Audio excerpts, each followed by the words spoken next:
Parcours, trajectoire d'entrepreneurs inspirantes. Bienvenue dans Parcours, le podcast qui met en lumière les femmes qui osent, qui créent et qui innovent. Ici, on parle d'entrepreneuriat au féminin sans détour, de parcours inspirants, de défis relevés, de succès célébrés et de leçons précieuses à partager.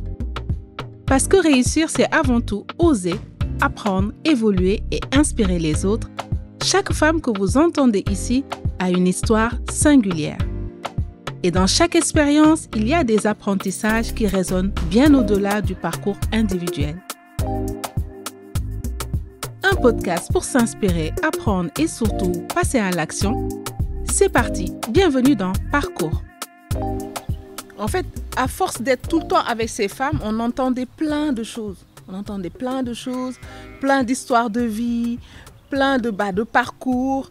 Et je me disais, mais en fait, et à chaque fois qu'on avait toutes ces femmes ensemble, ces partages de parcours amenaient en fait des choses extraordinaires. Je me rappelle quand on me posait la question ce que je voulais être plus tard, par exemple, je disais que je voulais être hôtesse de l'air. C'était peut-être les rêves de toutes les petites filles de l'époque, j'en sais rien. Mais je ne suis pas sûre que je me voyais entrepreneur. Je ne sais pas. Je me voyais sûrement en train de ne pas rester sur place. Ça a toujours été un problème pour moi de rester sur place. Donc oui, je pense que je devais au moins réfléchir à me voir être partout à la fois. Donc ça va être quoi? On va parler de quoi dans ce podcast? Écoute, dans ce podcast, on va parler de vie, la vie des femmes. On va parler de femmes. On va parler de leur vie, on va parler aussi de leur vie en tant qu'entrepreneur au Sénégal. La vie rêvée, c'est de pouvoir dire que tout est possible. Je veux faire ce que je veux, quand je veux, tu vois. Et ça, c'est quelque chose d'énorme. Ma maman était une femme battante. Parce que quand elle n'avait pas, les jours qu'elle était libre, elle allait chercher du bois pour le vendre, pour nous nourrir, quoi. C'était ça. Ça m'a marqué. C'est ce qui m'a marqué. Alors, je me suis dit que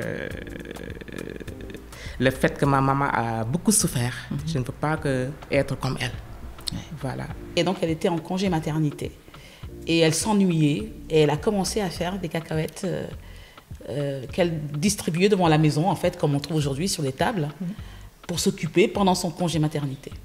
Et c'est de là que l'histoire de Sénara Desliza a commencé. Et je pense que l'idée, c'est aussi de montrer l'envers du décor. Tout à fait. On va aller au-delà du profil LinkedIn, du CV, de la page de l'entreprise et des réseaux sociaux de l'entreprise que chacune a fondé. Mais on va essayer de regarder derrière qu'est-ce qu'il y a et justement de parler du parcours de chacune.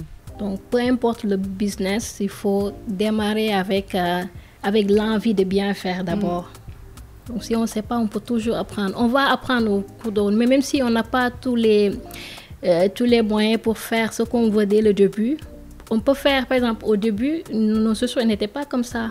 Les premières paires, quand je te montre les premières paires, l'équipe même rigole. Non, on n'a pas fait ça. On n'a pas fait ça.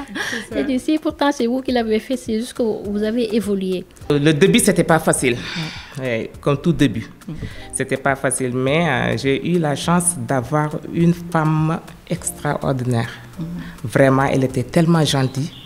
Elle n'arrêtait pas de causer avec moi, de me mettre dans de bonnes conditions, de me dire allez Yvonne, tu es une femme battante. Elle m'a beaucoup aidée sur ce point. C'est en ayant l'instinct de survie de me séparer des choses qui n'allaient pas au fur et à mesure que j'allais. Avec les artistes, quand je voyais qu'un truc n'allait pas et que ça ne correspondait pas, au lieu d'essayer de me réinventer dans ce métier-là, je le mettais tout juste de côté, quoi. Donc, je pense que c'est important aussi de se parler souvent, d'essayer d'évoluer ensemble, parce que seul on avance, mais ensemble on peut aller beaucoup plus loin. Et je dis, n'hésitez vraiment pas, moi je reste vraiment ouverte. Donc si parmi les personnes qui écoutent ou qui voient cette vidéo, des personnes se posent des questions, ont envie de faire quelque chose, il ne faut vraiment pas hésiter. Au contraire, je reste ouverte à pouvoir répondre à des questions, à pouvoir même aider. Parce que c'est comme ça seulement qu'on peut avancer ensemble. L'entraide entre entrepreneurs, c'est vraiment très important. C'est ça. J'ai aimé chaque chose que j'ai fait. Chaque chose. Ça a été un choix. J'ai aimé chaque chose. J'ai rien fait par dépit ou par... j'ai aimé chaque chose que j'ai fait. Même si après, par la suite, j'ai un peu galéré des fois. Mais j'ai aimé chaque chose que j'ai fait.